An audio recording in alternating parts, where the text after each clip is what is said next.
Muito bom estar aqui com vocês e é fácil e difícil ao mesmo tempo compartilhar agora, depois de um momento como esse. Enquanto eu estava vendo vocês vibrarem, eles vibrarem, é como que se desse para a gente dizer assim, yes! Essa é a igreja de Jesus. Não é aquela igreja que a gente vê simplesmente pintada por aí, em tantos lugares, ou rechaçada, ou coisa desse tipo. Não? Esses momentos, né, tão especiais da igreja de Jesus. Então é muito bom estar aqui com vocês. Eu agradeço a oportunidade, agradeço por essa igreja ser parte do nosso ministério, dar suporte para a gente, como missionários da CEPAL. Tem outros casais aqui na igreja que são missionários da CEPAL também, e a CEPAL é uma agência missionária que existe já há 50 anos no Brasil, focando em líderes. Então, muito obrigado por orarem, investirem, apoiarem, e onde nós estamos, vocês estão juntos, né, alcançando outros pastores, líderes, etc. Como parte do nosso ministério, eu tenho me dedicado não só a trabalhar com líderes, ensinar, etc., como também a produzir materiais, a escrever livros, cursos e recursos para fortalecer a igreja, os líderes e o corpo de Deus. Então, eu queria sugerir para vocês 3 materiais para vocês serem edificados, crescerem através deles. E são materiais que certamente são bem práticos e vão poder ajudar a sua vida.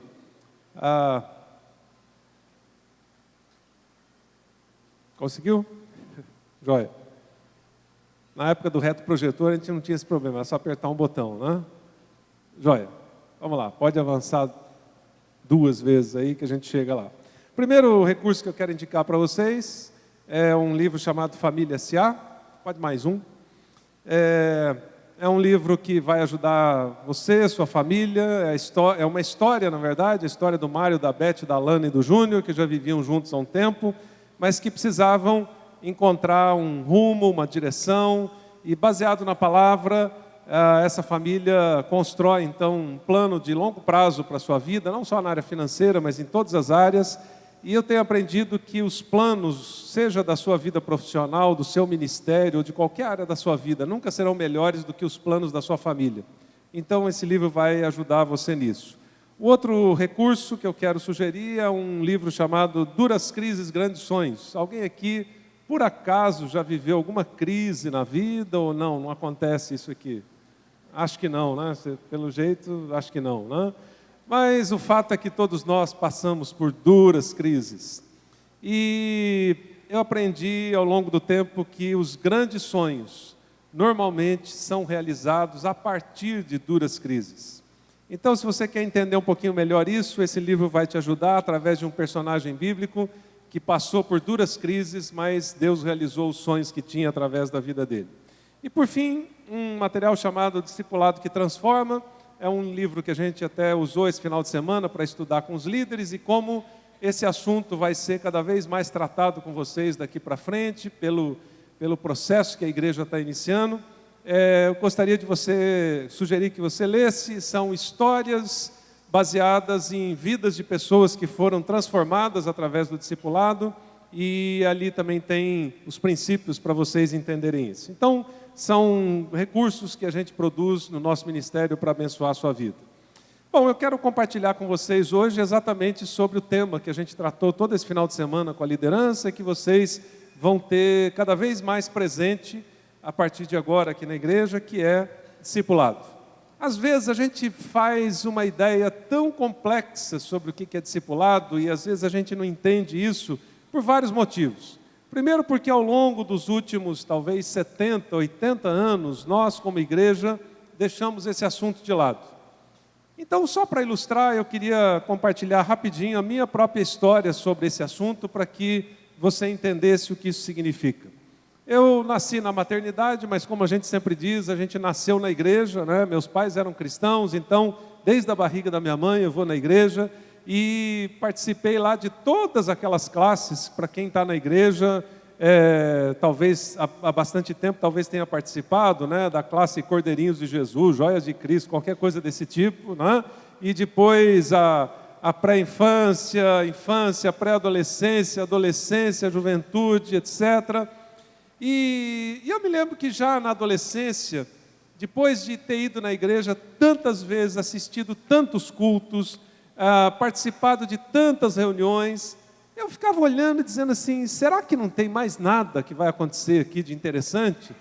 Será que não tem assim nada diferente que vai acontecer aqui? Porque é a mesma coisa já há tantos anos, todos os cultos a mesma coisa, todas as reuniões, entra ano, sai ano, a gente repete as mesmas coisas. Será que não tem nada mais emocionante do que isso?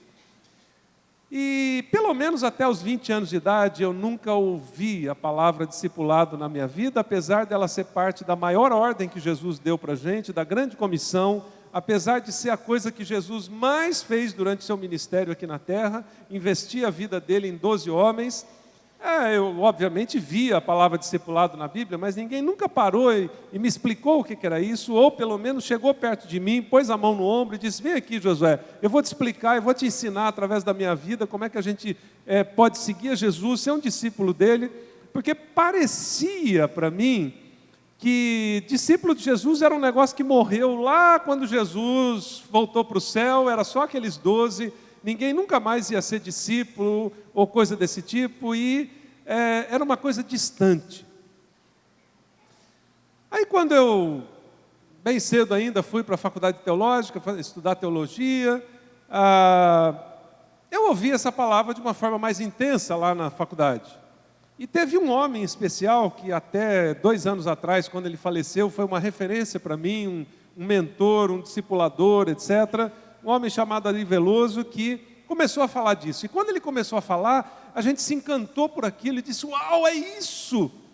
E a gente começou a ler alguns livros e entender um pouco mais o que era, mas o fato é que até então também não tinha ninguém que me pudesse discipular. E eu ficava esperando, alguém um dia vai chegar e pôr a mão em mim e dizer, Josué, chega aqui e eu vou te mostrar como é que é esse negócio. E eu fiquei esperando, os anos se passaram, essa pessoa nunca chegou, eu me formei na faculdade, me tornei pastor, fui liderar jovens, depois fui ser líder na denominação, no âmbito regional, estadual, nacional, e o tempo foi passando, e eu até cheguei a escrever algumas coisas sobre discipulado, mas era tudo teoria. Até então eu nunca tinha entendido exatamente o que significava ser discípulo de Jesus. E já com perto de 35 anos de idade, vários anos de ministério, foi quando Deus trouxe a gente aqui para Vitória, a gente morou aqui há alguns anos. Eu e um outro pastor começamos a conversar e dissemos assim, olha, quer saber, vamos fazer o seguinte, vamos parar de reclamar que ninguém nunca pôs a mão no nosso ombro, porque não vai aparecer essa pessoa do jeito que está, e a gente também vai ficar a vida inteira reclamando e não vai discipular ninguém. Então vamos começar nós 2 aqui e vamos chamar mais uns 3 ou 4. E apareceram lá mais uns 3 ou 4 malucos na igreja que queriam fazer isso. E a gente foi lá em São Paulo, perguntou para o Ari, foi no Rio, perguntou para um outro missionário que trabalhava com isso. Eles explicaram para a gente mais ou menos como é que era. A gente pegou uns materiais e começamos. E foi depois da experiência de aceitar Cristo, talvez tenha sido a segunda coisa mais importante que aconteceu na minha vida. Até mais importante do que o casamento, os filhos e tudo que eu pude realizar. Porque, na verdade, o discipulado influi em todas essas outras coisas. E se você não entende o que é ser discípulo de Jesus, provavelmente você pode ter um mau casamento, educar mal seus filhos, ser um mau profissional, ter um ministério desastrado ou fazer qualquer outra coisa de forma desastrada porque você não entende a essência. Eu queria ajudar você nessa noite a entender um pouquinho melhor isso de uma maneira bem simples, por isso vocês estão vendo uns pãezinhos aqui, já já a gente chega neles, e de uma maneira bem prática. E quando eu digo que nunca é tarde para discipular, é porque, como eu mencionei, a Igreja de Cristo, nos últimos 70, 80 anos, especialmente aqui no Brasil, mas em diversos lugares do mundo, abandonou esse tema. E isso é tão terrível, porque a gente deixou de fazer o principal. O exemplo que eu queria dar para você entender isso, antes da gente chegar no centro do assunto, é o seguinte. Imagine que você está tão atarefado, atarefada, que você decidiu contratar lá uma secretária para ajudar você na sua casa. A fazer os serviços do dia a dia, ajudar na limpeza, na cozinha, passar roupa, fazer qualquer outra coisa. E você contrata essa pessoa e diz, olha, é o seguinte, eu gostaria que de manhã, então, você arrumasse os quartos, lavasse os banheiros, higienizasse tudo, etc. À tarde você lavasse o quintal ou a varanda, arrumasse a sala, colocasse tudo em ordem, passasse a roupa, etc. E eu vou sair agora, 5 horas da tarde eu volto, espero que tudo esteja ok. Está entendido? Tá. Aí você sai, vai trabalhar ou vai fazer suas coisas e volta às 5 da tarde, esperando encontrar a casa limpinha, cheirosa, arrumadinha, etc. E está tudo do mesmo jeito que você deixou de manhã. Aí você chama a pessoa e diz, mas espera aí, o que está acontecendo? Você não entendeu que era para arrumar, fazer isso, limpar aquilo, lavar aquilo, etc. Pois é, mas olha só, não deu para fazer isso, mas eu fiz algumas outras coisas. Eu organizei todos os seus CDs e DVDs. Está vendo aqui, ó, tudo por ordem alfabética, etc. Eu também organizei todos aqueles livros que estavam ali na prateleira, tudo por cores, dividido, assunto, etc. e tal. E sabe as suas camisas ou camisetas ou coisa desse tipo? Então, lá no armário eu dividi tudo, organizei por cor, tamanho, está tudo tão organizado. E aí você diz, como mais ou menos os jovens e os adolescentes, não, você não está entendendo. Eu não pedi nada disso para você. Tudo que eu pedi você não fez. E você fez tudo que eu não pedi. Bom, a nossa situação hoje como igreja, talvez seja mais ou menos essa. Jesus saiu de manhã e disse, minha gente, eu tenho só uma coisa para vocês fazerem. Vão, façam discípulos e ensinem para eles tudo que eu ensinei para vocês, para que eles sejam meus discípulos, assim como vocês devem ser meus discípulos. Aí Jesus volta às 5 da tarde e pergunta, e aí, quantos discípulos vocês fizeram? E aí você diz, não senhor, espera aí. Olha, nós construímos um prédio tão bonito para a igreja, que o senhor vai ficar encantado. Olha, tem até ar-condicionado, e tem projetor multimídia, e tem uma banda que, olha, é uma banda fantástica. A gente até já gravou um CD e vamos gravar outro. Senhor, olha os bancos, tem assim, são bancos almofadados, azul, uma cor bonita, etc. A gente gosta tanto deles. E a gente também fez classes, e coral, e departamentos, e ministérios. E aí Jesus diz, aham, legal. Mas não foi essa a pergunta. Sabe programa de televisão que diz, tá, resposta errada. Então, aí Jesus diz, quantos discípulos? Quem são as pessoas com quem você se relacionou e mostrou como é que é andar comigo? E você olha e diz, bom senhor, não, tem mais a cozinha da igreja que a gente fez, de última geração, etc. E o prédio de educação. E Jesus diz, tá, resposta errada, quantos discípulos? Por causa disso, apesar de a gente estar nessa enrascada, não é tarde para a gente entender o que é discipulado e começar a fazer algo. E para vocês entenderem de uma forma muito simples isso, eu quero usar um texto que você já conhece, uma história que você já deve ter ouvido uns 50 sermões diferentes sobre ela, talvez até evangelísticos e coisas desse tipo, mas eu quero usar essa história hoje para você entender um pouquinho o que é discipulado. Ela está em João 6:15, você pode acompanhar aí na sua Bíblia, ou aqui a gente vai projetar o texto, e é uma história de multiplicação de pães que alimentam uma multidão.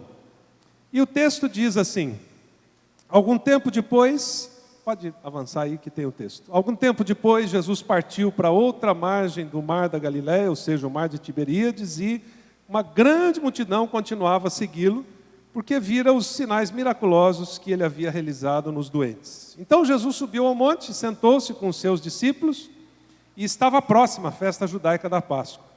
Levantando os olhos, ele viu uma grande multidão que se aproximava. E ele disse então para Filipe: Filipe, chega aqui. Onde é que a gente vai comprar pão para todo esse pessoal comer? Ele fez essa pergunta apenas para pô-lo à prova, porque ele já tinha em mente o que ele ia fazer. Então, continua o texto, Filipe lhe respondeu: Senhor, 200 denários não comprariam pão suficiente para que cada um recebesse um pedaço. Um denário equivalia mais ou menos ao salário de um dia de trabalho de um trabalhador médio.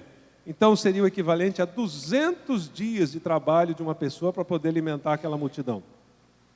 Outro discípulo, André, irmão de Simão Pedro, tomou a palavra e disse: tem um rapaz aqui com 5 pães de cevada e 2 peixinhos. Mas o que é isso para tanta gente? Aí Jesus disse: mandem o povo assentar-se. Havia muita grama naquele lugar e todos se assentaram. E eram cerca de 5.000 homens. Aí, com a contagem das mulheres e crianças, algo como 15.000 pessoas. Então Jesus tomou os pães, deu graças e os repartiu entre os que estavam assentados, tanto quanto queriam. E fez o mesmo com os peixes. E depois que todos receberam o suficiente para comer, ele disse aos seus discípulos: juntem os pedaços que sobraram e que nada seja desperdiçado. E aí o texto conclui dizendo: então eles os ajuntaram e encheram 12 cestos com os pães, com os pedaços dos 5 pães de cevada deixados por aqueles que tinham comido. Depois de ver o sinal miraculoso que Jesus tinha realizado, o povo começou a dizer: sem dúvida, este é o profeta que devia vir ao mundo. E sabendo Jesus que pretendiam proclamá-lo rei à força, retirou-se novamente sozinho para o monte. Depois, no verso 35, a Bíblia diz: então Jesus declarou: eu sou o pão da vida, aquele que vem a mim nunca terá fome, aquele que crê em mim nunca terá sede. No verso 48 ele enfatiza novamente: eu sou o pão da vida. E no 51 reenfatiza: eu sou o pão vivo que desceu do céu. Se alguém comer deste pão, viverá para sempre. Este pão é a minha carne, que eu darei pela vida do mundo. É muito interessante nessa história que aqueles discípulos que já estavam andando com Jesus há bastante tempo, tiveram uma reação normal, como qualquer um de nós teria. Quando aquela multidão vai se aproximando, talvez alguns se entusiasmaram, né? É como que se vocês inaugurassem aqui o novo auditório para 2.500 pessoas, etc., e aí vocês estão com medo se vai encher ou não, e de repente vocês estão lá na porta do novo auditório e começam a ver carros chegando de tudo quanto é lugar, uma multidão, e vocês chegam lá para o pastor Juarez: pastor, o negócio deu certo, olha só a multidão que está chegando, etc. Mas de repente alguém olha e diz: mas espera aí, já está na hora do almoço, e esse pessoal está com fome, não tem o Walmart aqui por perto para comprar pão, e mesmo que tivesse, se juntar nossas moedinhas aqui, não vai dar para comprar pão para todo mundo. E aí um dos discípulos vira e diz: mestre, é melhor dispensar o pessoal. Manda o pessoal embora, fala para voltar outro dia, que não vai dar certo esse negócio. E aí Jesus faz a pergunta: não, mas espera aí, vamos dar um jeito de alimentar esse pessoal todo?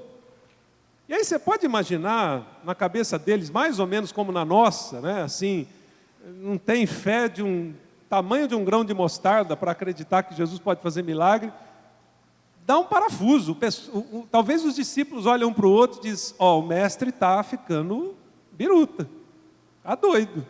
Como é que nós vamos alimentar esse pessoal? Aí um deles diz: achei um garoto aqui, tem 5 pães com ele e 2 peixinhos.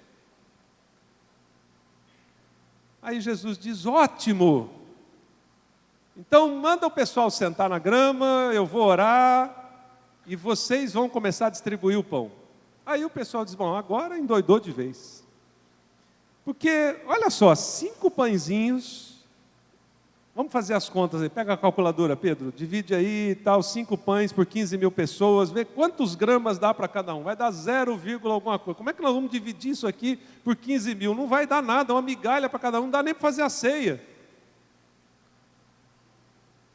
imagino que se qualquer um de nós estivesse naquele dia com Jesus, não seria diferente. Nós teríamos provavelmente o mesmo raciocínio, mas eles, aí novamente dá para usar a expressão, né, dos adolescentes e jovens, eles não estavam entendendo nada. Primeiro porque, na verdade, Jesus, quando faz a pergunta, como é que a gente, vamos alimentar esse pessoal, ele já sabia o que ele ia fazer, mas Filipe fica totalmente perdido. Depois, quando alguém aparece com um garoto, coitado, que foi para o piquenique e perdeu o lanche, né, e tem que dividir o sanduíche dele, com o pãozinho dele com 15 mil pessoas, o pessoal diz, está pior ainda a situação. E a frase talvez mais intrigante do texto é quando Jesus diz assim, repartam vocês o pão. Percebam que Jesus não diz assim, dá licença, chegou o chefe agora, afasta aí, dá licença, holofotes aqui em mim, atenção câmeras, todo mundo aqui em mim, eu vou multiplicar, eu vou dividir, eu vou alimentar vocês. Ele diz, não, eu só vou orar para multiplicar, vocês é que vão distribuir o pão para eles. E aí o pessoal diz, gente, estamos numa enrascada, que o mestre não quer nem aparecer diante da multidão, esse negócio não vai dar certo. Quando a gente traz isso para o nosso contexto de igreja, e especialmente para esse tema do discipulado, a gente vê algumas similaridades. A primeira delas é que Jesus deixou uma tarefa para a gente muito clara, vão e façam discípulos. Ele não deixou tarefa de criar igrejas, de construir templos, de construir prédios, de fazer escola, de ter EBD, de ter coro, de ter banda, de gravar CD, de escrever livro, de fazer conferência, louvorzão, show gospel, nada. Ele disse, vocês podem fazer isso, é legal, tem seu espaço. A única coisa que eu vou cobrar de vocês é se vocês fizeram discípulos. E perceba que a gente acabou se iludindo com todas essas coisas que são importantes, têm seu lugar, e deixamos de fazer o principal. O que é a igreja? A igreja são os discípulos reunidos. A igreja não é simplesmente esse prédio. E são os discípulos reunidos com a qualidade de vida em Cristo. Ele diz, eu sou o pão. Então se alimentem de mim, para que vocês possam alimentar outros. De outro lado, quando a gente olha para isso, a gente percebe que a igreja se tornou uma produtora de atividades religiosas. A gente tem evento para tudo, congresso para tudo. E o discipulado desapareceu. Pode avançar o próximo. O discipulado desapareceu. Por isso, eu só fui ouvir sobre esse tema aos 20 anos de idade e só comecei a entender o que era discipulado aos 35. Por isso, talvez, muitos de vocês ou já ouviram falar sobre o tema, mas nunca foram discipulados, nunca ninguém chegou em vocês, pôs a mão no ombro e diz, vem aqui, eu vou te ajudar nesse negócio de entender o que significa andar com Jesus. E eu queria introduzir agora aqui uma expressão que para mim, quando eu li, depois de ter lido tantas expressões sobre o que é discipulado, foi uma das que mais me encantou e mais me chamou a atenção. É essa que vocês vão ver projetada agora aí. O discipulado é um mendigo repartindo pão com outro mendigo. Quando eu li isso há algum tempo atrás, eu disse, uau, é isso aqui. Por quê? Porque todos nós estávamos perdidos.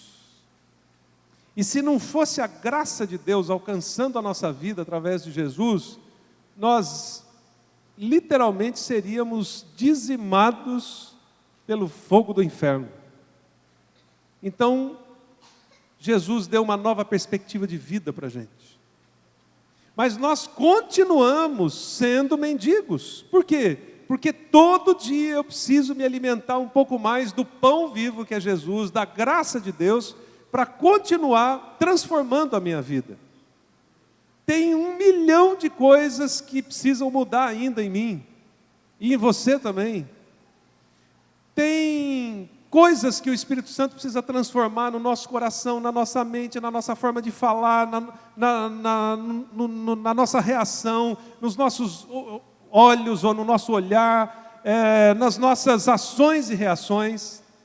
Eu me lembro que um tempo atrás uma irmã lá na igreja chegou e disse: ai pastor, eu não consigo, quando alguém chega tal, que me ofende, o sangue italiano sobe, e aí o negócio fica feio. Eu disse: então irmã, quando o sangue italiano subir, deixa o sangue de Jesus descer, que os dois se encontram no meio e resolve essa parada.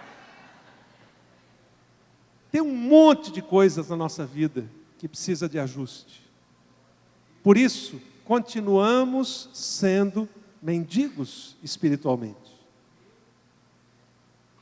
Mas tem um outro mendigo que está um pouquinho pior que a gente, porque ele não entendeu ainda a graça de Deus.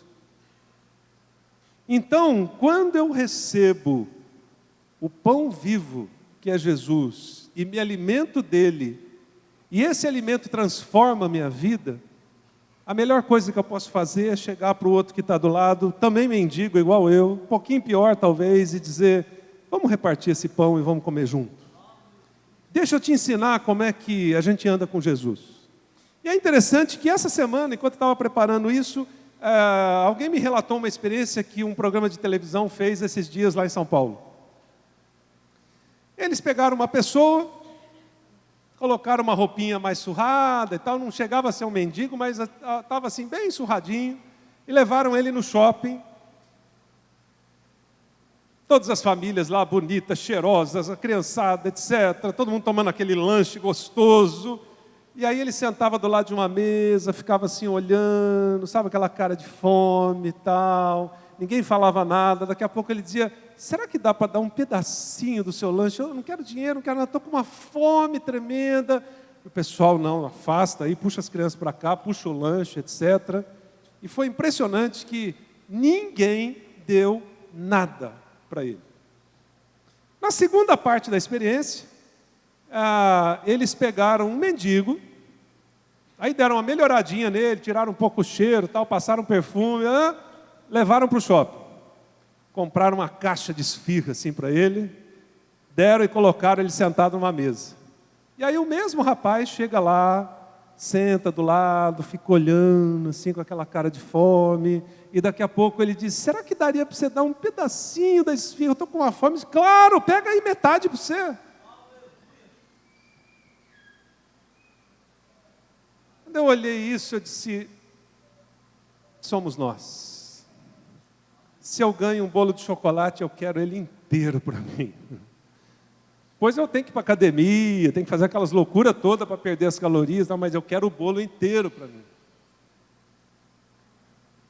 Mas um mendigo reconhece que ele é tão carente, que se ele recebe um pão, ele divide com alguém. Ele diz: eu não vou deixar o outro mendigo morrer de fome. Vamos dividir o pão e cada um come metade e nós dois sobrevivemos.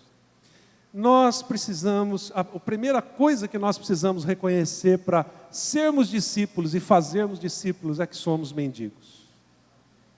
Mendigos espirituais. Podemos estar cheirosinho, bonitinho aqui e tal, mas lá por dentro, minha gente, como dizia o meu mestre Ari Veloso, somos podres.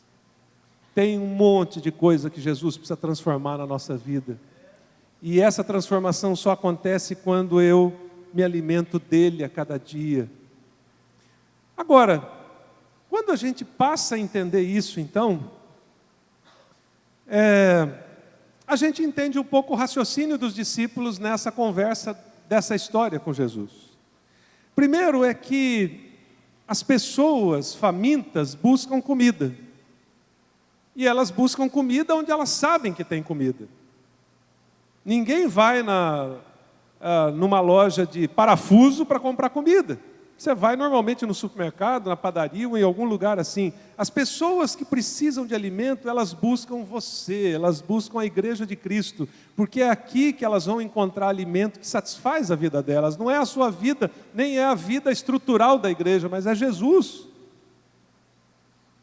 Agora, quem tem alimento precisa sentir compaixão para repartir, senão eu ganho um monte de alimento espiritual e fico com todo ele para mim. O Ari Veloso também costumava dizer o seguinte: Tem muita gente na igreja que está há tanto tempo aqui estudando a Bíblia, e engordando, né, e se fortalecendo, que se você der um corte aqui, cai o livro de Efésios. Né? Dá uma outra talhada aqui, cai Salmos. Né? Há 35 anos estudando na escola dominical, na classe, em qualquer lugar aí. Você sabe que quando você come, não queima as calorias, começa, né, a aparecer uns pedacinhos a mais aqui. Né? Então, tem muita gente que está cheia de alimento, mas não tem compaixão para repartir. E a segunda coisa do discipulado é essa: você só chega para alguém e diz, senta aqui do meu lado, que eu vou repartir o que eu tenho, quando você sente compaixão. Agora, quando você entende isso, fica mais fácil de entender o restante, que os discípulos também não entenderam. Quando a gente olha nesse texto, os discípulos queriam dispersar a multidão. E isso normalmente acontece na igreja, mas quando a gente olha para a igreja de Atos 2, a gente percebe que eles se alimentavam mutuamente, tanto materialmente como espiritualmente. E foi por causa disso que apareceram 3.000 novos convertidos, 3.000 pessoas novas para discipular de um dia para o outro. Porque eles tinham compaixão, eles se alimentavam mutuamente, eles cuidavam uns dos outros. E eu me lembro que, um tempo atrás, lá em São Paulo, eu cuidava da área de pequenos grupos lá na igreja, de células, equivalente aqui a de vocês. E às vezes eu subia o sangue, o meu não é italiano, mas é espanhol, subia o sangue, eu tinha que deixar, né, Jesus dá um jeito nisso, porque às vezes eu ouvia de um grupo ou outro, não queremos mais ninguém aqui já está bom, está cheio, nossa casa está tranquila, nosso grupo já está junto há um tempão. Aí eu contava até 10, 20, 50, né, para não fazer igual o João. O Senhor joga fogo do céu em cima desse cara que não entendeu nada. Percebam que o que os discípulos queriam fazer era o inverso do que Jesus queria fazer. Jesus dizia, deixa eles virem porque eu sou o pão. Vocês não têm condições de alimentar a multidão, mas vocês não entenderam que eu sou o pão, eu é que sou o alimento para eles. A única função de vocês é repartir o pão. Então percebam que, se nós estivéssemos lá naquele lugar, nós talvez teríamos a mesma reação. E é por isso que Jesus diz para eles, deem vocês mesmos comida para eles. Agora a primeira pergunta que vem então na cabeça dos discípulos é, como é que eu vou dar comida se eu não tenho? Não existe comida. Os discípulos não tinham entendido que não era eles que tinham que prover a comida, era Jesus, porque Ele era o pão. E aqui está uma outra coisa crucial para você entender o que é ser discípulo e fazer discípulos. É que você só vai ter comida espiritual para oferecer para outra pessoa se você se alimenta.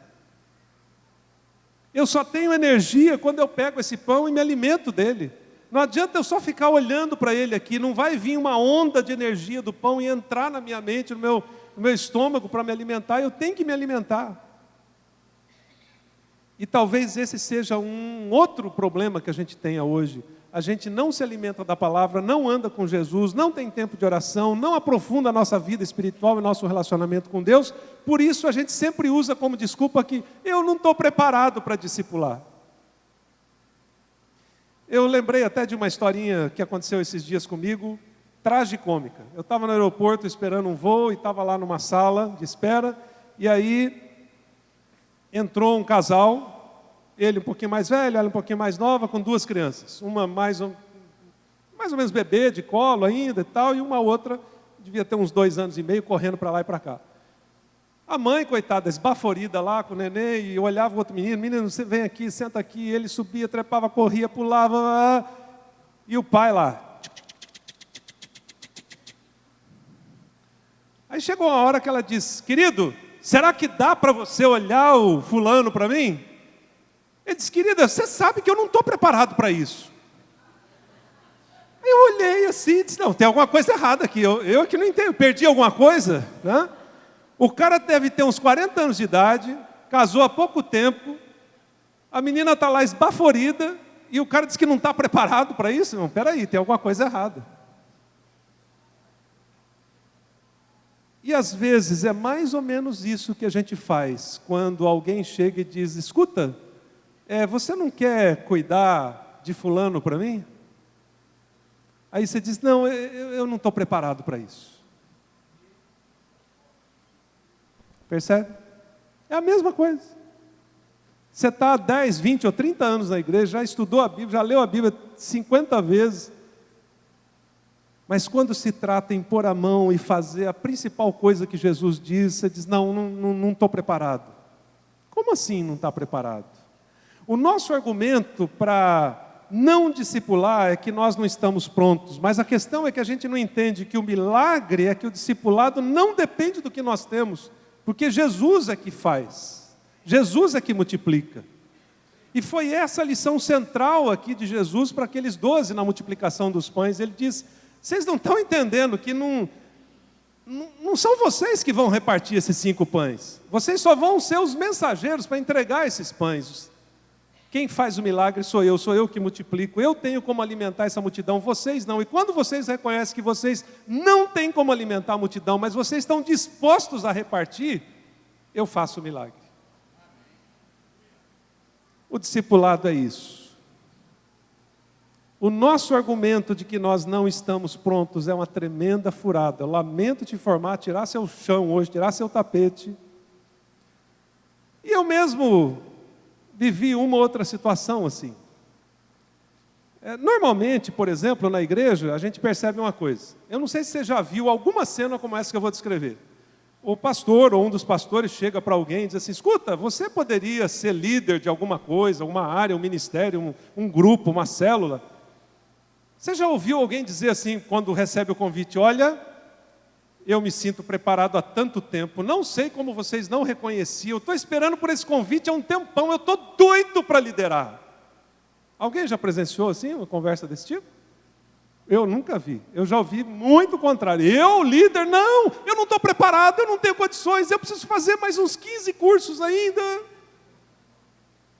Pois é, a partir de agora vocês vão ser abordados com a seguinte pergunta: você poderia discipular uma pessoa? Provavelmente a maior resposta que vai ser dada é, não pastor, eu não estou pronto. Não, eu preciso ainda fazer o discipulado 35, 37, 42 e 45 para depois orar sobre o assunto 1 ano e aí começar a pensar nisso. Em qualquer situação desse tipo, nós vamos ter sempre uma desculpa. Alguns anos atrás, quando a gente retornou daqui para São Paulo, a gente foi ser missionário da CEPAL, fomos levantar nosso sustento, e aí foi uma fase bem difícil. E eu disse assim, eu agora, eu já tinha ministério tempo integral lá em Vitória, agora mais ainda missionário, não quero me envolver com nada dessas coisas do mundo, assim e tal, só para o Senhor. Aí o Senhor começou a dar uma apertada, tal, apertou, e o sustento não estava sendo atingido. E eu fui um dia conversar com um amigo meu, fazia uns 20 anos que eu não encontrava com ele, ele era diretor pedagógico de uma universidade, e levei lá meu folder para ele, fulano tal, eu estou levantando sustento, será que você podia me adotar? R$50 por mês, é isso aqui, projeto é esse. E ele falou, Josué, é fantástico, olha, muito legal o que você está fazendo. E aí ele empurrou meu folder para o lado e disse, mas olha, pegou um folder bonitão, 3 vezes maior que o meu, trouxe para o centro da mesa e disse, rapaz, esse curso nós acabamos de lançar, mestrado em liderança, é sua cara. Olha, quando você falou que vinha aqui, eu lembrei e tal. Ele disse, cara, você não está entendendo. Puxava o folder dele para lá, puxava o meu para lá. Esse negócio custa R$2.000 por mês e eu estou precisando só de R$50 para completar meu sustento aqui e tal. E você está querendo que eu gaste R$2.000? Não. E ele empurrava o meu para lá e puxava o dele para cá. E nós ficamos nessa briga uma meia hora, até que ele falou o seguinte, peraí, empurrou bem o meu para lá, trouxe o dele para cá e disse, você é formado em administração também, não é? Eu disse, sou.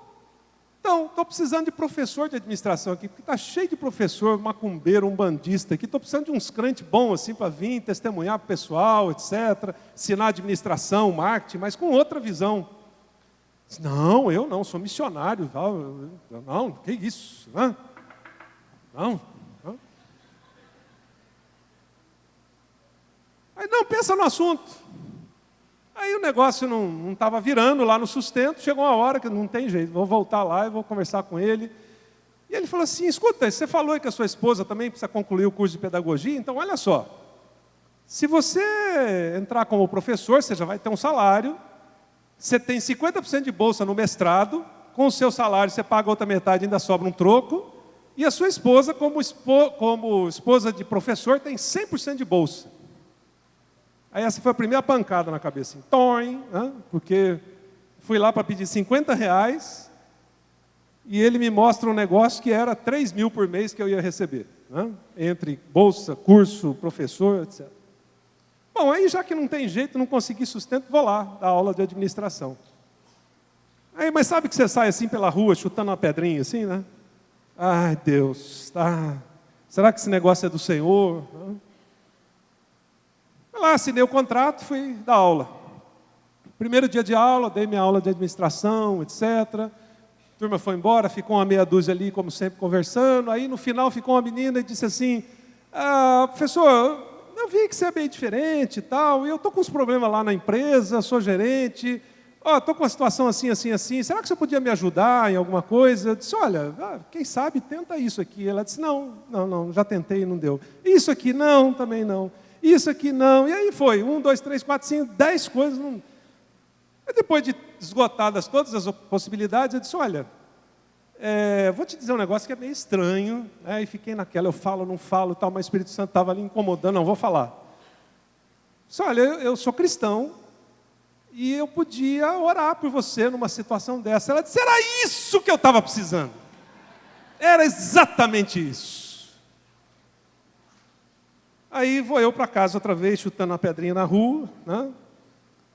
E Deus dizendo, seu cabeção, você está entendendo que eu preciso de você lá para repartir o pão e você ainda vai ganhar um troco por isso? Né? Sempre nós vamos ter uma desculpa para não repartir o pão. Em qualquer área da vida, seja um cristão, um líder, um pastor, um missionário, se nós não nos dispusermos a sermos esse instrumento que vai entregar o pão, porque o milagre é de Jesus, a única resposta que a gente vai ter sempre é, eu não estou preparado, eu não estou pronto. Agora, para fechar a linha de pensamento, vamos fazer uma comparação então do pão. Quando Jesus diz para os 12, repartam o pão, primeiro é porque o pão é gostoso, fresquinho, igual esse aqui está fresquinho, né? Quem não tomou lanche ainda está aí, né? Pensando logo em acabar, que esse cara acabe logo para eu ir para a padaria e tal, né? Mas muito bom. O alimento espiritual é mais ou menos assim. As coisas que Jesus faz na nossa vida, fresquinhas, quentinhas, gostosas, precisam ser repartidas de pronto. Porque é isso que alimenta e sustenta. E a falta do pão nos deixa raquíticos. Você pode tomar lá aqueles líquidos todos, etc., mas você levanta de manhã, faz o cafezinho, lembra do pão, não tem jeito. Então, um dos motivos que Jesus mostra que, olha, me repartam o meu alimento sempre está fresquinho e gostoso para fazer diferença na vida das pessoas. O outro fator sobre o pão é que, se você guarda o pão, você diz assim, vou comprar uns pãezinhos, pode mudar o próximo, vou comprar uns pãezinhos e vou deixar uma semana lá em casa. Aí vou levantar domingo que vem, fazer um café gostoso e comer com aquele pão que está lá guardado uma semana. Ninguém faz isso, só numa extrema necessidade. E ainda tenta fazer uma torradinha para melhorar o pão duro que está lá. O que acontece? Se você guarda, estraga, não serve mais. Ou se você come muito, você passa mal e outros passam fome. Por quê? Porque só repartindo é que a gente cresce em conjunto. Foi isso que Jesus fez com os 12 o tempo todo. Outro motivo pelo qual o pão é a figura aqui, é porque o pão precisa ser inserido em porções. Não adianta eu dizer assim, uau, que pão gostoso, legal, deixa eu lá comer inteirinho. Vai ficar entalado aqui, eu posso morrer asfixiado. eu tenho que comer em pedacinhos. Mesmo que eu dê uma mordida bem grande, é um pedaço. Isso é o estudo da palavra, a oração, o tempo com Deus, o relacionamento com Deus todos os dias. Jesus não vai resolver amanhã na sua vida todos os enroscos que você tem ou que eu tenho. Vai ser um essa semana, outra semana que vem, outro na outra semana, porque toda semana eu me alimento de um pedaço desse pão vivo que é Jesus. O outro motivo pelo qual o pão é o elemento central aqui é que o alimento diário cria o hábito, e o hábito cria disciplina, e discipulado é disciplina. Entende por que a gente foge de discipular outra pessoa? Entende por que eu demorei 20 anos sem ouvir esse tema na igreja? É porque algumas pessoas, ou a maior parte das pessoas, não estavam com o hábito de se alimentarem e de estarem sólidas a ponto de dizer: deixa eu repartir com você. Mas você não precisa ficar 35 anos se alimentando para depois começar a repartir. Aquela lição 1 que você aprendeu sobre discipulado, ou a primeira coisa que Deus mexeu na sua vida, enquanto você vai aprender a 2, você já pode pegar a 1 e repartir com alguém e dizer: semana passada Deus fez isso na minha vida, ajustou isso, consertou aquilo, mexeu nisso. Então olha só como é que se vive com Jesus. Não precisa estudar até a lição 35 para depois começar a passar. A outra coisa pelo qual o pão é um elemento central aqui, é que se você se alimenta corretamente, isso dá saúde, elimina doenças, dá resistência e evita contrair vírus. Aumenta a sua imunidade e, no caso de Jesus, aumenta a sua imunidade espiritual. E é muito mais fácil você chegar para alguém e dizer: anda junto comigo e olha a minha vida, porque eu vou tentar refletir Jesus todos os dias. E daqui a pouco essa pessoa se torna tão madura que ela também começa a te ajudar a refletir Jesus. Bom, para a gente concluir então, qual é o desafio que Jesus coloca para os 12 e para nós? Entregue os seus 5 pães e 2 peixes, porque talvez esse seja todo o potencial que você tem na mão, mas esse potencial que Deus te deu não vai ser nada se Jesus não multiplicar através da sua vida na vida de outros. 5 pães e 2 peixes na minha mão não significam nada, mas nas mãos de Jesus alimentam a multidão. Uma bola de basquete na minha mão não significa nada, mas nas mãos do Michael Jordan é cesta. Uma bola de futebol no meu pé não significa nada, até porque eu sou ruim pra caramba de bola, mas nos pés ou do Ronaldinho, ou do Neymar, ou de qualquer outro craque, é gol. Uma vara de pescar na minha mão não significa nada, porque eu não sou pescador, mas nas mãos de um bom pescador significa peixe. Um carro de Fórmula 1 na minha mão, talvez eu me arrebente no paredão, mas nas mãos de um bom piloto, é campeão. Perceba que talvez você diga: eu tenho bem pouca coisa na minha mão, só 5 pãezinhos. O que Jesus está dizendo é: não importa o que você tem na mão, o que importa é se você está disposto a repartir isso e deixar que eu faça o milagre. Percebe? Quando a gente olha para isso, a gente percebe que o nosso papel é entregar o nosso potencial, porque a multiplicação é a incumbência de Jesus. Você diz: eu sou novo na fé, eu só aprendi aqui o beabá da fé, joia! Já tem material para você compartilhar. Enquanto você aprende o próximo passo da vida cristã, compartilhe o primeiro que você aprendeu. Por isso, eu tenho um desafio para você. Não importa quanto tempo você tem aqui na igreja. Pode ser que você tenha chegado há pouco tempo. Joia, compartilhe logo. Pode ser que você já esteja há muito tempo. O que eu queria te desafiar é pensar que nome você vai colocar nessa linha que está aqui embaixo. Para quem eu vou compartilhar? Não precisa ser uma lista de 10 pessoas. Pode ser uma lista de uma pessoa só. Então é como que se Jesus dissesse ou fizesse, e eu vou fazer simbolicamente aqui, o que ele fez com os 12. Ele diz: olha, vocês aqui, casais de meia idade, etc., deve ter um monte de casais precisando de alimento. Então, olha, pega lá, alimenta esse pessoal, reparta o pão. Ah, e tem uma moçada do lado de cá, deve ter um monte de gente lá na faculdade, no colégio, etc.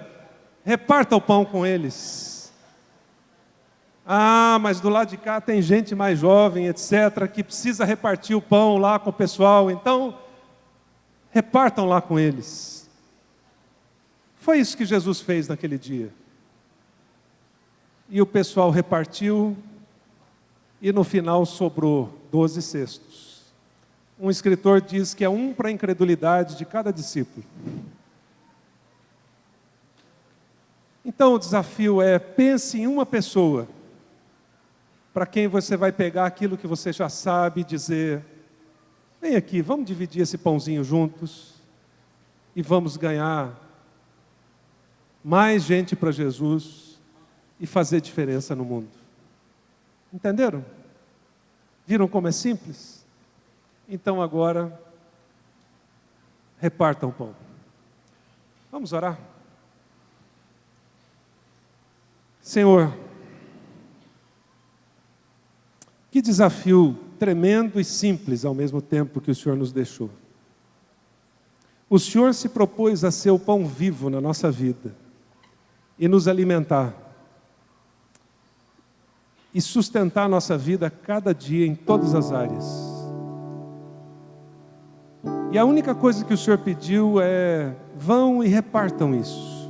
Repartam a minha graça. Repartam as coisas que eu estou fazendo nas suas vidas. Repartam os milagres que eu tenho feito nas suas vidas. Repartam aquilo que vocês têm aprendido de mim. Repartam as experiências que vocês têm tido de oração e de comunhão comigo. Repartam a palavra que vocês têm aprendido. E às vezes isso é tão difícil para a gente. Mas o que nós queremos te pedir, Pai, é que nessa linha em branco aqui, o Senhor nos dê pelo menos um nome. Um nome de um homem, de uma mulher, de um jovem, de um adolescente, de um casal, de alguém que o Senhor quer abençoar através das nossas vidas. Alguém com quem a gente pode sentar e dizer, olha, eu não sei tudo, mas eu já sei um pouquinho que eu posso repartir com você. E a partir disso o Senhor vai fazer o milagre. O milagre de transformar ainda mais a nossa vida e o milagre de transformar a vida daquelas pessoas que serão alcançadas. Então eu te peço, Deus, que o Senhor ajude esses meus irmãos e irmãs aqui nessa noite a repartirem o pão vivo do Senhor, a se alimentarem do Senhor a cada dia e a viverem uma vida tão emocionante como as emoções que a gente viveu aqui nessa noite, vendo novas pessoas se batizarem, novos discípulos entrarem para o reino, e que a gente possa ser usado para alcançar muito mais gente. Ó Deus, ajuda-nos, tem misericórdia de nós, ajuda-nos a fugir das nossas desculpas, e ajuda-nos a repartir o pão do Senhor através das nossas vidas. Esse é o desejo do nosso coração, essa é a nossa oração, em nome de Jesus, amém. Então, amada igreja, nunca é tarde para fazer discípulos.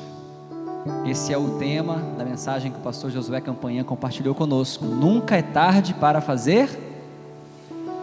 Então, amados, vamos cumprir o ide do Senhor Jesus. Vão a todos os povos e façam discípulos. Façam com que sejam meus seguidores. Isso é para mim, isso é para você, isso é para a igreja de Cristo.